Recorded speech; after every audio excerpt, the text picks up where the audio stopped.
مرحبا مرحبا أيا شهر رمضان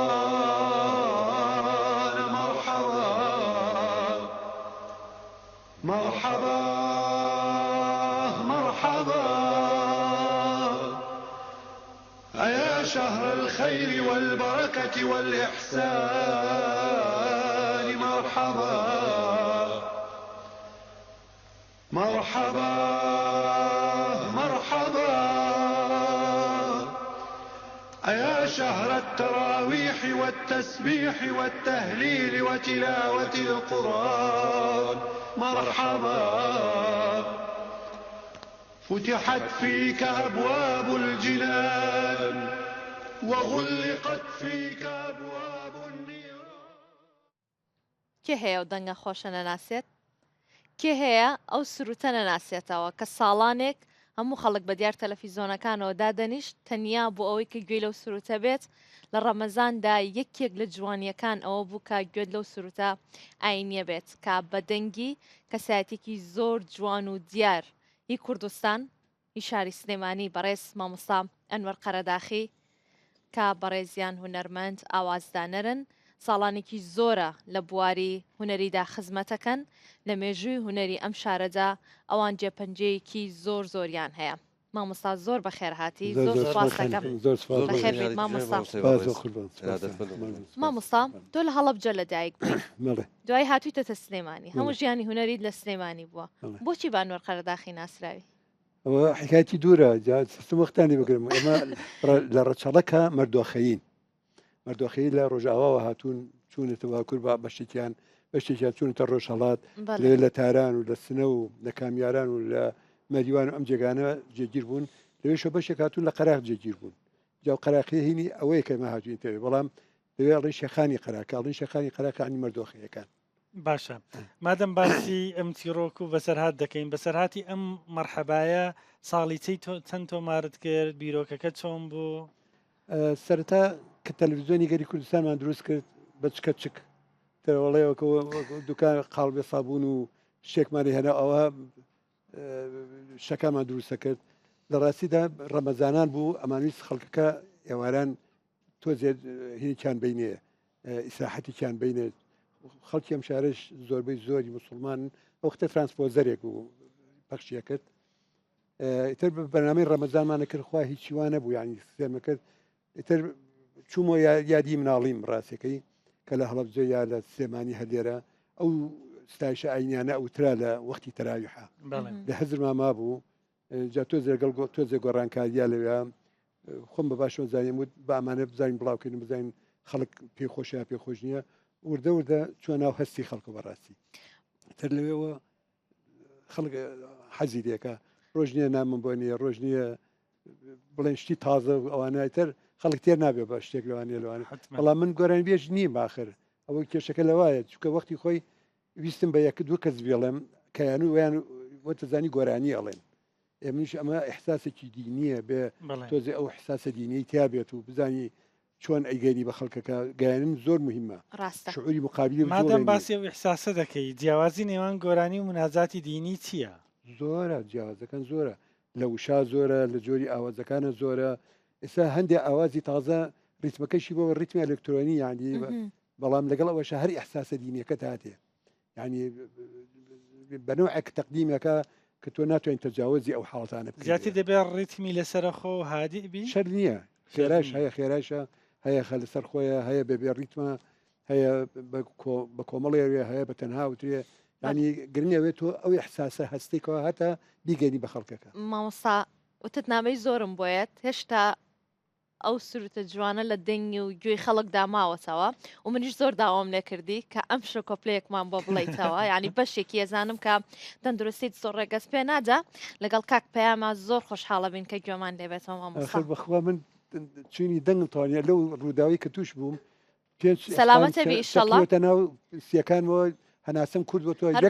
یەک چین دەنگم دابزیەوە یەک چین ئەوسا دەنگ هەر بۆ بەرەکەت خوڕبەکە هەر بۆ بەرەکەت هەر بۆ بەرەکەت ئێستا بینەرەکانمان دڵنیام کە زۆر هەر بۆ بەرەکەت خوڕبەکەت والله کاکە والله وازم لێبێنن دەنگی چیلان بەنێ کاکە بام لەسەر تۆن بێڵێن دەنگی چیلا لا لا لا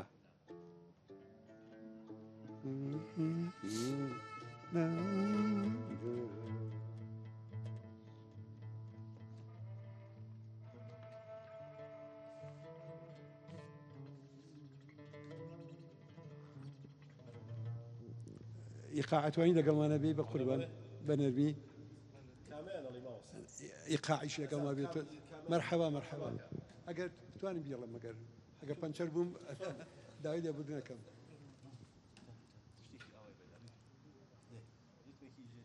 مرحبا مرحبا يا شهر رمضان مرحبا مرحبا مرحبا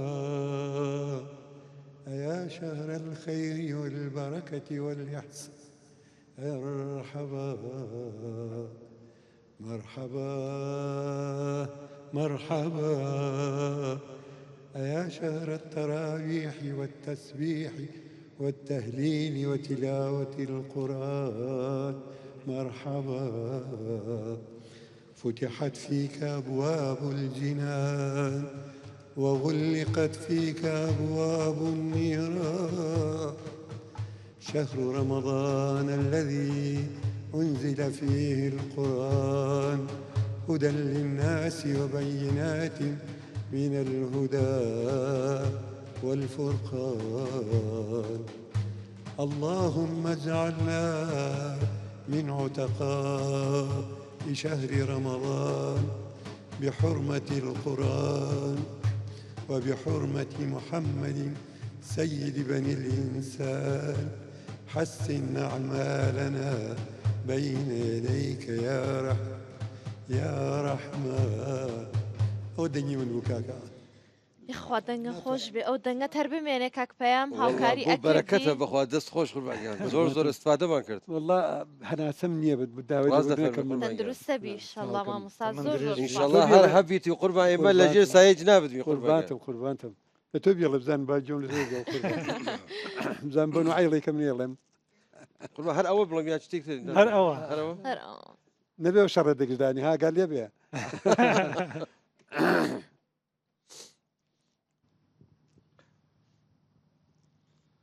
مرحبا مرحبا يا شهر رمضان مرحبا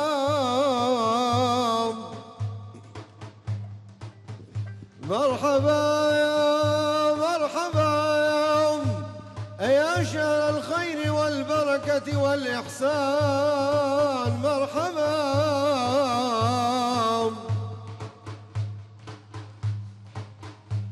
مرحبا يا مرحبا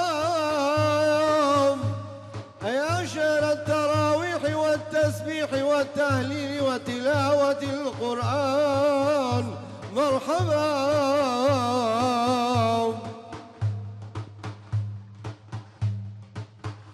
فتحت فيك أبواب الجنان وغلقت فيك أبواب النيران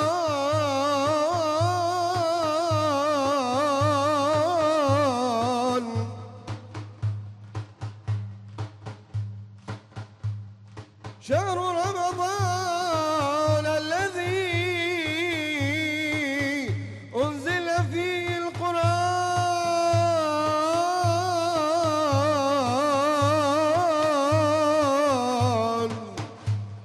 هدى للناس وبينات من الهدى والفرقان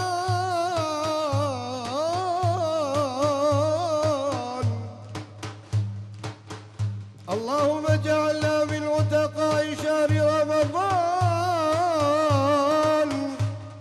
بحرمة القرآن وبحرمة شهر رمضان وبحرمة محمد سيد البني الإنسان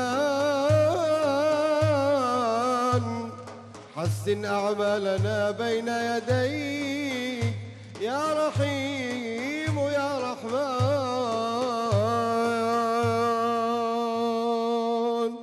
دەنگ خۆش پەیام دەنگی هەردووکتان خۆش بێت مامۆستا بە دڵت بوو تعویزی منی کردەوە کاکە. مامۆستا ساڵانێکی زۆر خەڵک نەیانەزانی کە ئەم دەنگە دەنگی مامۆستا ئەنوەر قەرەداخیە بۆچی خۆت دەرنەکەوتی؟ ئەخر من گۆرانی بێژ نیم، یعنی بە زۆر یانە بە کۆما بە گۆرانی بێژیاوە بەڕاستی من ئەتوانم ئاواز دانێم، ئەتوانم مۆسیقە لێ عەزف کە مەسەلا لە ڕێنجی شەکانە هەوڵ بەم شتی جوان بکەم لەوانە، بەڵام کە ئەم ئیشانە بۆیە گۆرانی بەعزێ گۆرانی هەیە لای منەوە کە هەستەکەم بوێ ئیشی تیاکەم، هەستەکەم چۆنش بیخێبی گەێنمە ناخی خەڵک، بەڵێ ئەبێ دەنگی گونجاو بۆ دەستکەوێ، ئەبێ ئاوازی گونجاو بۆ دەستکەوێ. هەندێک جار ناڵێم هەندێک گۆرانی بێژمە هێنا ئەمە شتی دینیم بۆ بڵێ وایە زانی گۆرانی وەی زارە ئاڵێ، یعنی ڕۆحەتەکەی نەیەگەیانە خەڵک لەبەرەوە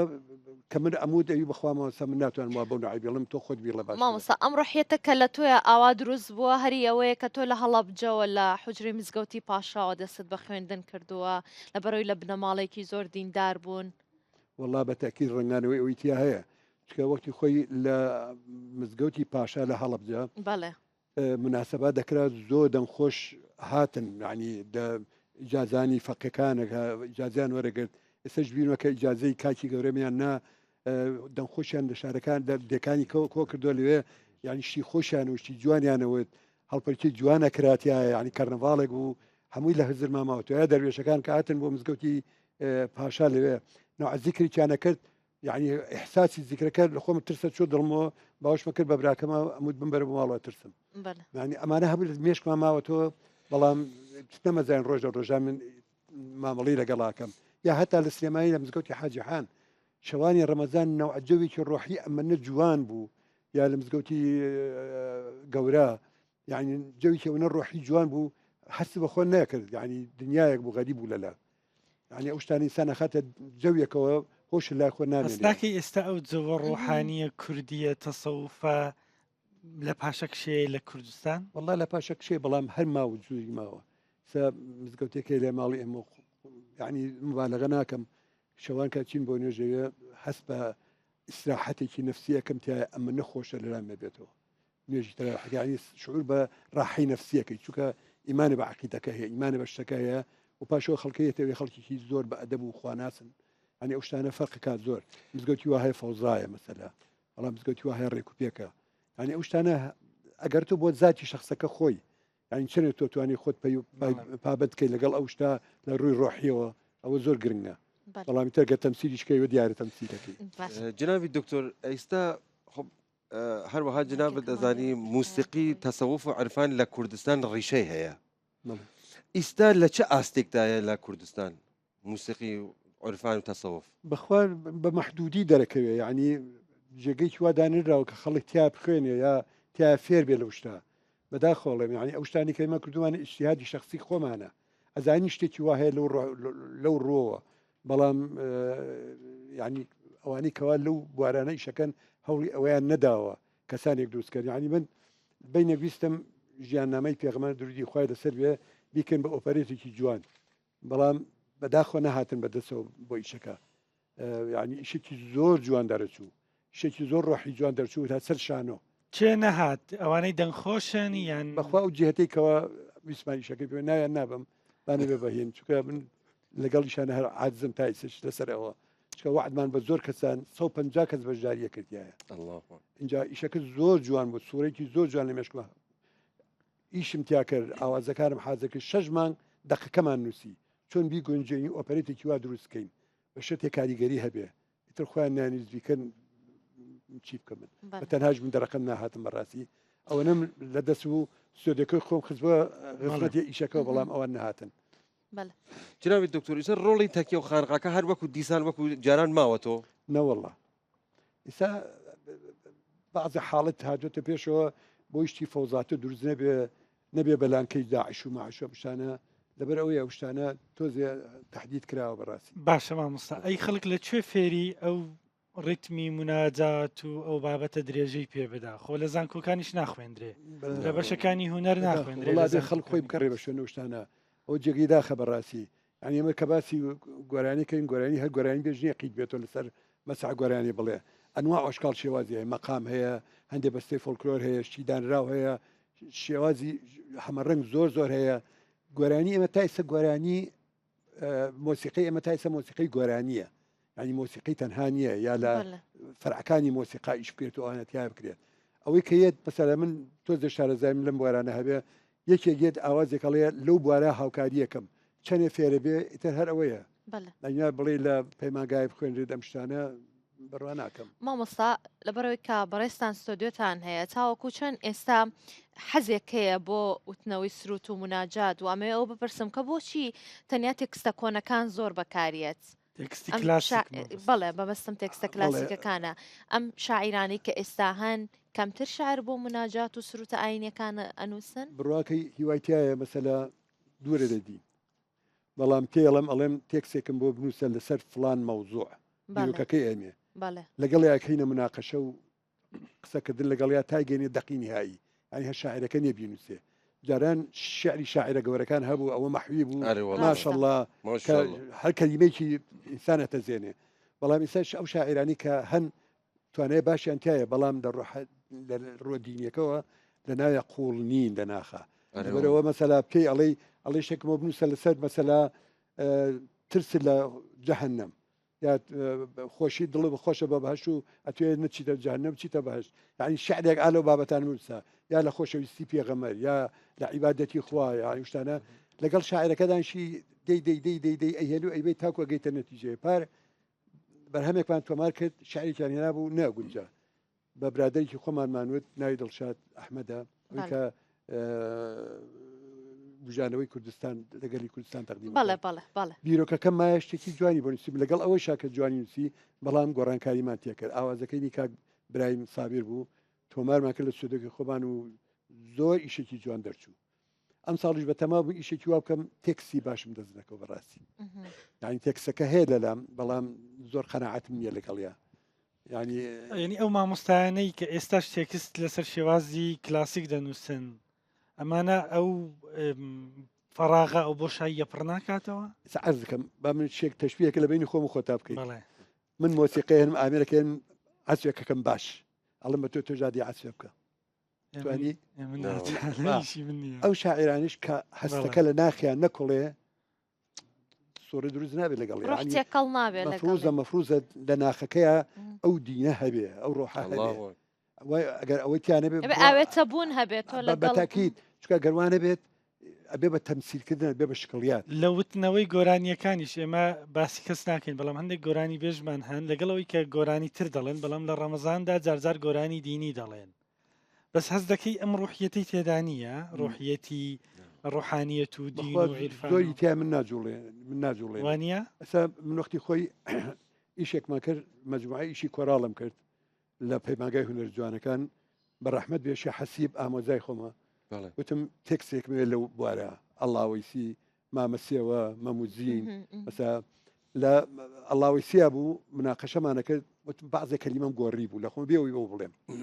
بەعزێک دێڕم تر کرد بوو ئەوانە و ڕۆژێک بانی کردم بۆ ماڵەوە ئەوانە وتم شعرەکەەوە دەستکاریم کرد و تووڕە بوو بەڕەحمەت بێ تی چۆن دەستکاری شعرەکەی توانە وتم کاکە شعر هی گۆرانی ئەبێ بیگونجێنی آخر نابێت وتم آخرت ئەبێت بە قوربان عنی وای دەکردم خەریب و عاجز بم بڕۆم وتی تۆ دانیشە دوای تەفاومەکەی ڕێکەوتەکەمانەوە بوو وتم تۆ وەرە بەیانی بۆ پەیماگا لێوە بە تێکسە کۆنەکە ژێڕێن بە تێکسەک تازەکە شێڵیم بزانە تۆ قەناعەت بە کامیانە کە ڕۆشتی لێ هیما کردووانە هەوڵجار هێنەکەی ئەومان وت دانیشت و ئاوا گوێ گرت و ئاوانە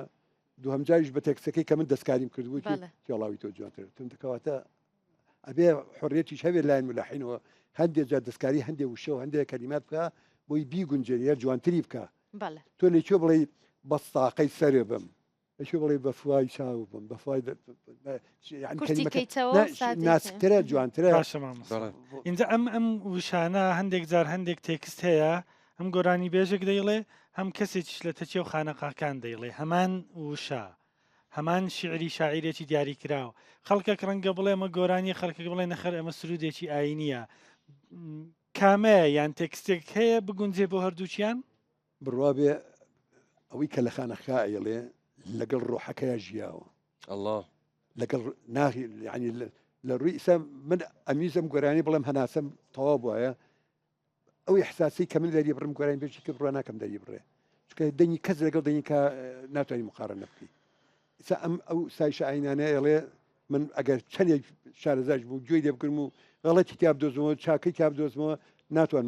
دەقە و دەقبێڵم بە ئەحساسی خۆم ێڵێم اینجا هەندێک ئەحساس هەیە لە ڕووی دینیۆ پەروەردە بووە لەو ئەحساسە ئەژی هەستەکەی گوێ لێت نوع سکنایەکا بەدڵێ نوع عشتێکا بەدڵێ بعضێ سەر شعری تازە کە لە بعضی گۆرانیڵێ بۆ لەم گوێچکەتە ڕۆڵ و گوێچکە چێتە دەرەوە ئەحساسی ناجۆڵێنە هیچ هەر گۆرانی بێزگە لە شتی ئاینی يعني احساس ناجولين كاتيه بن كاتيه يعني عين من نوم نو غراني سندويجي يعني او دقيقه لوانيه ريتمك او شلون لو دقيقه كيلوتيك وبسيتك اشتيا او جو دقائق جوغي لا اشتيك اللي جوسكته والله مشيت او جي دقاكو نازن شي غراني بيش هي بالرواب كموسيقي غراني كوي نازاني بله اذا تو شو نايني جنابي دكتور او مقامانه چینک زور تاثیر گذاری زورتر لسر ببور من دكتور نيم جاريكا من حظك بناوي دكتور قربان او هم جناب زحمتك كشاوه ازمونه لهنر هي او هم زحمتك كشاوه بخوال الدكتور سرتري بو او مقامانه چینک زور تاثیر گذاری لسر مروف هيا لمناجات يعني چه مقاماني تاثیر گذاری بیشتر مو مقامي كاري خوي هي بشتي ماملي خوي لقلابي يعني حجاز نوع تامي هي صبا نوع تامي هي خاوكا نوع مقامي هي خورشيدي نوع تامي هي گونجانی تۆ چییە لەگەڵیا ئەو احساسە چییە توانی ئەو کەلیمەیە ئەو شیعرە بەو کەلیماتە بڵێ هەمووی هەڵەگەر بە دەروونەکەی قوربان دەروونەکەی هەمووی علاقەی بە دەروونەکەیە علاقەی بە ریتمی نوعی ئاوازەکەەوە هەیە ئێستا لێ ئەو دەفە بەو نوعێری ئایا لەگەڵتا فەرقی لەگەڵێت تەپڵێک وا بۆ لیا لەگەڵتا وڵات دروستە دەف لایکی ڕۆحیتیاکە یعنی احساسێکی ڕۆحیتیا هەیە ئەتوانی بیگونجێی لەگەڵەوە بەڵام تەپڵێک ئەبێت تێکەڵاوی کەی لەگەڵەوە بۆی گومی کەیت و بەڵام نامان کاتە ڕۆڵێکیش باشە مامۆستا بابینە سەر ژیانی ئەمڕۆی مامۆستا ئەنوەر قەرەداخی لەبەرەوەی کە من لە پێشێکی ژوتم تۆ جێپەنجەت زۆر دیارە لە مێژووی هوەری کوردستان بەگشتی دامەزرێنەری چەندین تیپی موزیکی بووی لەوانە زانکۆ شۆڕش چەندین تیپی موزیکی دیکەش واتام هەم تۆ لە شار هەم لە شۆڕش و لە ئەزمموی هەموو گیانمانەوە بۆ ینی لەوێش تۆ هەر دانیشتی تیپی موزیکی دروست کردووە ئەوەی کە ئەمڕۆ هەیە لە هوەرە تاوەکو چەند جیاوازە لەگەڵ ئەو هوەری کە تۆ سەردەمانێک کارت بۆ کردووە ئەزانی شۆن بازیشت هەیە ئەبێ بچیتە زۆر و دەکاریەوە جاران ئێمە هەوڵجا کە دەستمان ئامێری کردبوو مۆسیقەمان لیا ئەو برا ئازیزانش حەزەکەم لە مۆسیقان گیان لێ بێت خۆمە کە دەستمان ئامێریە کرد ئەو سەردەمەی ئێمە ساڵی 60ەکان و 50ەکان گوێمان لە ڕادیۆ بوو گوێمان لە عەبدولحەلیم حافظ و عەبدولوهاب و کەلسوم وانە بوو ئەو شتانەمان لیایەوە ئیتر من کە بێتاقەت بووم لەو شتانە ئەمود باشە ئێمە گوارەی کوردیمان نییە بێڵێین چی بکەین چی نەکەین بە خەیاڵما هات بزانە بە خەیاڵما هات ڕۆژێک ڕۆشم ڕیکۆردەرێکم کڕی مەعاشیمان یەکم ما بە ڕیکۆردەرێک ناوی کراونە ئێستا ژەبیرمە شکڵەکە قاوەکەی تاماوەی چیتەمەوە برما بوو بەکەرێکی بچکۆلی ئەوەنە تێکردوانە بە باتی ئیشێکرد چون بۆ ئەم ناوچەی شارە زۆرە سواری پیکابێک بووم لە دوای پیکابێکەوە چون بۆ ئەم شارە زۆرە بە 50 فلس لێوە گەڕان بوتم ئەرێ گۆران بێژێک هەیە لە ناوی فڵان کەسە لە خۆمە ناوێکم وت نایەتە یادم چی بووتم لەم دەیە ئەڵێن دەنگی خۆشە کابرای جوتیا سەری هەنا و سەر وڵات دەنگ خۆشی وامان نییە ناوی ئەوە بێت بەڵام کوڕێکمان هەیە ناوی ئەوەیە ئەوە دەنگی خۆشە باشە توانی بیبینی ینی ئەوە ڕێمانە دروستە کرد یابانیانەکرد یا ئەمە چوین بۆ لای ئەمەی گۆران شات خاتۆ گۆرانی ئەزای لە خۆم گۆرانێک وتم گۆرانە لەبەرە ئەوی نەوەڵام گۆران لەوە ئەمزانی شتێک هەیە تەشبیهەکەم لە گۆرانێک لەو ناوچە بەڵام بەغەڵە دەموت بۆی ئەو بۆ بڕاستکاتەوە کە ئەیوت دەستمەنا بە ڕیکۆردەکە تەرجیل مەکرد دەیان گۆریانی ئیسەر جەپەر شیفەکەمان ماوە دایان گۆرانی و ئادەم تەرجیلەکرد هاتمەوە لە ماڵەوە لە سای ئەو نەبراتەمە کردووە لە سای ئەو ئەدامە کردووە بە کەمانەکەی خۆم کە چۆن ئەدای کردو ئەو وی بزان ڕۆحی کوردی چییە لە مۆسیقا ئەسعەدی برام من بانگە کرد ئەمەوت ئەسعەدەم گۆرانی توانی بڵێ دەقاودەقەی وتووە لەگەڵ یا سیرکە تەجروبەکەمان ناجیحە زۆر هەوڵماندا لەگەڵەوە پێزی مۆکی کوردیمان هەڵگرت لەگەڵ خۆمانە اینجا ئەوە زۆر هەنگاوێکی گەورە بوو بۆ ئێمە لەوێەوە دەستمان کرد بەوەی کەەوە ئێمە باخەمی گۆرانی کوردی بخۆین بەسە گۆرانی کەسوون دێن و بەس گۆرانی عەبدولحەلیم دێن و بەسە نیاوانە لێین لە مەسرحەکانە ئەچوونە مەسرح خەڵک وەک پێی استیعابی نەکرد چیمان کرد ئەمسالی تۆفیق عەلی و ئەوانەمانی هێنا لە ڕێ ئەوانەوە مناڵێکە گۆرانی ئەڵێت بەڵ هەرچێک غەڵەتە ئەو قۆناغا ئێمە کردمان بەڵام مەبەسمان بوو ئشارەتیا بە فرقەی مۆسیقا و جوان ئەڕووی لەگەڵ مۆسیقا و خەڵک لەخواڵە ئیعجابی هەنا و چەپڵەی لیا ئەمە ها گۆرانی بێژێکی مناڵ پیا بۆ وایە وامان لێکرد جمهورمان ڕاکێشە بە لای خۆمان لە گۆرانی فۆلکلۆرەکانە وامان کرد لە کوردی ئاهەنگەکە یەک دووشتی تازەشمان تەقدیمە کرد وردە تا جێی گرتەوە شتە تازەکان جێگە کۆنەکان بۆ نوعەیە ئیحساسی خەڵکمان ڕاکێشە بۆ لای میلۆدی کوردی ئەو ئەحساسە ماوە ئێستا بەخوای سا بەرەو خوارەوە ئەڕات چونکە بەداخەوە ئەڵێن سەیتەری فەندی تورکی و فارسی و عەربی وازاڵ بۆ بەسەر میدیاکان ئەیەن بەگوێ خەڵکەکان لەو ڕێگەوە مامۆستا تۆ ڕۆڵێکی زۆر گەورەشت هەبووە لە بەرەو پێشبردننی خانمان لە هوەرە تیپیکی ژانی سلێمانی نمونەی ئەوەیە ئێستا کارەکان ماوەن الحەمدولله ماوەی لەمە پێش کۆنسێرتێکی زۆر سەرکەوتومان کرد بەتەمایان دوای ڕەمەزانیش چین بۆ هەولێر لەوێش کۆنسەرتێک مەنگ موافقەوە شتێکمان بگرتووە گروپێکی جوانن زۆر هەموو ئیتر هەیە خانمی ماڵە هەیە مۆزەفە هەیە تەلبەیە هەیە مناڵەکەی هەنێ بۆ تەمرین هەیە کێشەی مناڵی بەڵام ئەوەنە ئیشەکان خۆشەوێ بەردەوام ینی سەر لەم کۆرسەتی ئەخیرمانە یەکێکمان هەو پاس 3 ڕۆژ مناڵ بوون هاتە سەرشانەوە ینی بەخوا من نەمەزای لە خۆشیە گریانمە هاتەوەنە دڵخۆشم پێی یەک دوانی یەکێ باوکی ئەمی خۆی کرد بووی چەنداکی ئەمی خۆی کردبوو هەر هاتنە سەرشانەوە ینی گروپەکان خۆشەوێ گروپێکی جوانن هیوادارم خەڵکی ئەم شار بتوان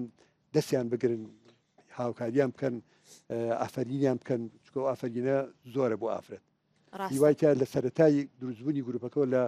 ساڵی 2023 26 دەی تاریخی تعینی خۆمە 26 دا من 64 ئەمان 26 دەی 2023 ئەو گروپەمان دروست کرد تا ئێستا کێشەی مویەکمان نەبوو الحەمدولله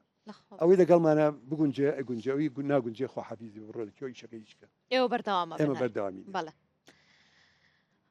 مامۆستا تۆ پێشتر ستۆدیۆیەکی دەنگیشت هەر لە ماڵێ هەبوو بەڵام لە ساڵی 82 هەمە بەڵێ تاوەکو ئێستا شەرماوتە تاوەکو ئێستاش چالاکیەکانت لەوێ بەردەوامە واتە ئەمێ بزانم کە مامۆستا ئەنوەر قەرەداخی ئێستا ڕۆژانە بەچیەوە سەرقاڵە بێ وەڵا ئێستای شەرخەری ئیش و کارم من یعنی بەس ئەوەیە فەرقەکەم لەگەڵ جاران هیلاکە بووم زۆر بەڵام ئێستا هیلاکە فەردیترە یعنی جاران وایە خەڵکی بێنایە و لەگەڵ یانە ئیش بکەیتوانە ئێستاەوە کەم بۆ تۆ لای من ئێستا مۆسیقەی کارەکان هەمووی خۆمێکم ئەین پێویستم بە کەس دێبێ عەسم و بکات و یاشتمە بکە بەس گۆرانی بێژەکەی هێنم ئەگەر کۆرسی بێ دوو کەس سێ کەس گۆرانی بێش کۆرس هێنم چ کوڕ چ کەس یەکیسیان سیانەکە کەم بە 20 کەس بە 30 کەس تەرجیحکردنوانە ئیشەکە بۆ من ئاسانترە خۆشتریشە بەڵام لە هەموو کە حاڵەتێکە کە گروپ دائەنیشێ عەسری گروپ بە زیندوێتی زۆر جوانترە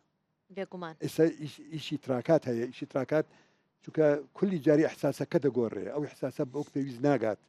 یعنی بەڵام کەعادەکە بە یەکۆ دانیشن هەموو بە یەکۆ ئینسیجامێک دروستەکەن ئەو ئینسیجامە بۆنێکی زۆر خۆشی لێ ینی هەتا من لە عەسی خۆمە ملاحەزەکەم کاتێککە بە تەنها تراکات عەسەکەین لێە نوعێکە هەر جاری بە نوعێک بۆم ئەوتیا ینی ئەحساسەکە بەڵام لەگەڵ گروپێکا بێت لەگەڵ ئەحساسی گروپەکە ئەڕوا شتێکی جوان دەرێت ئێستا هیچ بەرهەمێکی ئاینی هەیە ئیشی بۆ بکەی حاڵیان ناڵێ تێکسێکم لەلایە ئەو تێکستە ئەمێ دەستکاری بکەمەوەە ئیشەڵا لە مانگی ڕەمەزانم بتوانم ئیشی تیا بکەم ینی بۆ ئەم بانگە بەخوایمان لێ ئەبێیان هەوڵام ناوێرم وعدبم بەڵام هەوڵام چکە دیارە هونەرمەندەکە یان ئەو کەسی کە دەیڵێت دیارە بتەوە خۆم بێڵم بەڵام ئەوەیە کە تەجیەکەم بە پینەوە پڕۆ تەجیەکەم ئەو نییە یەک ژەم بیڵم گۆرانیکە خۆمەزانم چۆن منتاجیەکەم و ئیشی تیاکەم و ئەو سوپرایزێکی زۆر جوانە بێت بتوانم کەسێک هەبێت بە دەگمەن بتوانێت سروتێ بڵێ بەڵام دەنگدانەوەیکی زۆری هەبێ بەخوایتر ئەو شانی شەروا کردم لەوێ وەختی خۆی زۆر کەس ئەیانوت بۆچی ئەمەکەی توانێت بەڵام ئیمانم بە قەزێکە هەیە خۆم ینی خۆم دین لە ناخما شکر الحەمدولله بەهێزە لەوە هەوڵمدا زۆر جای ژڕێنمایم لە برای گەورم خوا لێ خۆش بێ وەرەگرت یا لە مامۆسا ئاینەکان هیوا هەبوو جایی هەبوو تاری ئاینیمان تەجی دەکرد مەسا مامۆساکی ئاینی هات سوورەتی قورئانی خوێندەوە من وەسابم لای کامێرەکە ئەمن مامۆسا ئەو سروتە ئەو ئاەتە بەغەڵەت خوێندەوە چاکی کردو دووارە بەغەڵەت سێمجار تووڕە بووە چوە تۆرە تۆریکەی خۆتە کاکە خۆ قورئانەکە بەغەڵەت ناڵێن بە خەڵک غەڵەتە ینی کەمتیان یەکێ گوتی أرأيت الذي يكذب بالدين فذلك الذي يدعو اليتيم ما مسا يدعو اليتيم وتي دي باشا يدعو اليتيم دسي كيقولوا هروش يدعو سيجار هر يدعو مامۆستا غەڵەتە هەساوتی بخوال لەگەڵ توای دارە ناکەم ناکەی کەیفی خۆتە کاکەجان باشە مامۆستا تۆ تا ئێستا هەموو ژیانی خۆت تەرخان کردو بۆ هونەر ئەوە تا تاوەکو ئێستاژ لەم مانگەشدا هەر باسی هونەرە باسی کارەکانی تۆیە بەدەر لەوە چی دیکە دەکەی ڕۆژانە بەخوا زۆر جار کە کلیپی شتەکانی شەکەن زۆر جار خۆم هاوکاریانەکەم لە کلیپەکە ینی دەرهێنەریشی سوێدەکەی خۆم کلیپی تیا مۆنتاژەکەم ئەوەی تیاکەم زۆر جار خوێنمەوە مەقالات دەنووسم لەسەرەوە کۆڕەکەم لەسەر بابی مۆسیقیسە چەند ڕۆژێنەوە پێش لە پێشانگای کتێب لە هەولێر کۆڕم هەبوو لەسەر مۆسیقا باسمان ئەوە کرد کەوانە باسی نەتەوەی مۆسیقا لە هزی لە ئەزمموی خۆمەوە مۆسیقای کوردی چییە ئەگەر چی کۆڕەکە ماوەی کەم بوو زۆر نەمتوانی مانامەکە بگەین وەک پێویست بەڵام شتێک ما بە جوچکەی خەڵکەکە ئەی بەو شتانەوە مەشغوڵم زیاتر خۆم بەشیکەوە مەشغوڵ ناکەمەوە مامۆستا تۆ دامەزرێنەری پەیمانگای هونەرە جوانەکانیش یەکێکم لەوانە یەکێکی ئەندامی بەڵام دامەزرێنەرانی دامەزرێنەری بەشی مۆسیقەم لە پەیمان باشە ئەمەوێت پرسیاریەوە بکەم جاران کاسێک کە من بۆ نمونە هاوڕێک مەناسی لە پەیمانگای هونەرە جوانەکان بوو زۆر بە حەزەوە دەچۆ بەشی میوزیک دەی خوێند خۆی ماندوو دەکرد هەوڵی دەدا ئێستاش بۆ شێوەیە ماوە بەخوا من ناتوانانی سەباسی سەکەم چکە لەشیان سابڕە و پێشکەوتوو بن ئیشەڵڵا ئەبێ وەکو باش چالاکیەکان کە ئەیبینی بەخوا چالاکی جاران زۆر بە خەمەوە ئەمان کرد ئەزانی ئێمە من شخصی خۆم هونەرم وەکو قەزیە هەڵگرت بوو نەک مجرد و مۆسیقلیانێکە وەرێنێتێکی مجرد تەنها وەکو قەزیە هەڵم گرت بوو چۆن پێشمەرگەی لە سنگەرێکە بوو ئێمەش خۆمان بە پێشمەرگەی لە سنگەر ئازانیەوە ئەوها ئەنی ئەو شانی ئەمان کرد ئەمانی زانی ڕەتفعلی خەڵک چییە ئەو گۆرانەی لە تیپ سێمانیان کە ئەمان کرد زۆری گۆرانی سیاسی بوون بەڵام بە عاتفی خەڵک یامانە ئەمانە بە جێچکەی خەڵکە هەتا لە تەلەڤیزیۆن گۆرانی وامان هەبوو ساڵی پێچوو تا موافقەتە کرا ئەنی کەسان هەبوو لێەوە هاوکاریانە کردین بۆی کەوا موافقەتکەن لە ئەو گۆرانیانە سەرا برای کاروان چی بۆ نمونە ئەو ساڵانە بووکەوە ڕاپێکی هەرچی دێهاتەکان بوو هێرانم جەماعەکانەوە ئەو لەسەر ئەوە دروستماکە شارەکەی دڵشاد مەریوانیە تەنانە نەمانتوانین منسین دڵشاد مەریوانی ئەمانسی دڵشاد هەر بۆی کەوا دڵشاد یەکێکە ناوی خۆی ناوە دڵشادی ترخۆ ئەڵی چی مەسەلا ئەنی ئەو شتانەمان هەبوو بەو کارمانەکردن دەستان خۆش بێت مامۆستا زۆر خۆشحاڵ بووین کە ئەم پارشێوە لەگەڵ کەسایەتێکی دیار و جوانی وەک بەڕێستا چاک بە بنجوبنەوە شتەکانە گەڕاوی بێگومان مامۆستا کێ هەیە لەم شارە تۆ نەناسێت ئەرشیفی تۆ نەزانێت سپاسەکەم مەمنونم زۆر ئەرشیفێکی باشیشم هەیە من لە هینی دەنگیش و هینی ڕستمیشی ڤیدیۆش بەڵێ ینی ئەرشیفی زۆر کۆنم هەیە ینی دەنگی ماوەسا عەلی مەردان خواحافیکە لەگەڵ شەوان سایبەت چۆن گۆرانی و تۆ بەیەکەوە هەتا ئەوە شتیوام هەیە وەختی خۆی ئەرشیفەکەی یا بە من بعضە لەو شیتانە شەماڵ سایب ڕەحمەت بێ عەلی مەردان کە هات سەردانی منیە کرد قسەی لەگەڵا کردم باسی مەقاممانە کرد بە یەکەوە باسی شتمانە کرد هەروها تایر تۆفیق عینی شت زۆر لەو هونەرمەندانە مەبەستم بوو کە لەگەڵیانە بزانم چی ئەزان و چی ئەتوانم ئیسفادەیان لێ بکەم ینی ئێمە ئەو شتانەمان وەکو قەزی هەڵەگرت بۆ وەکو ئێستا بەڵام ئایا ئەمڕۆ هونەرمەندی ئەمڕۆ سەیری هونەرەکەی وە قەزیەکە من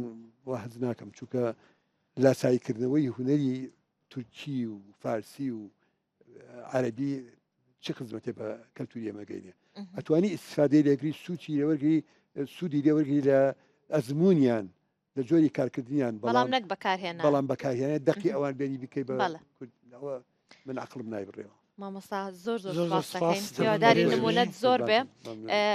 سروتەکەت بۆ تەواو نەکردین بەڵام لە دوای ڕۆشتنی تۆ ئێمە هەر گوێمان لێ بێ زۆر سپاس دەکەم سعادەتی بوو لە خزمەتی چاوەکەم قوربان زۆر بەخێر هاتی مامۆستا زۆر سپاس دەکەم بەخێر بێ سەر چاو بەخێر بێ زۆر سپاس بەخێر هاتی مامۆستاگیان سەر چاو تەندروست بێ لەگەڵ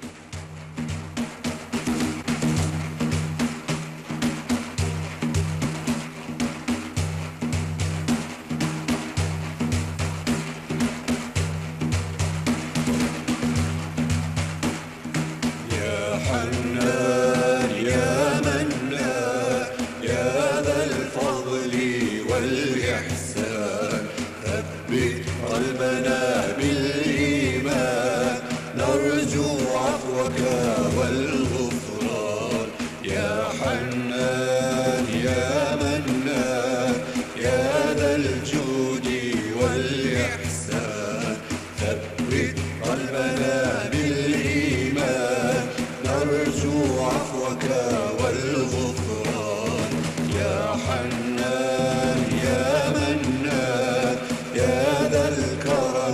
والإحسان ثبت قلبنا بالإيمان نرجو عفوك والغفران يا رسول الله اشفع لنا يوم الزحام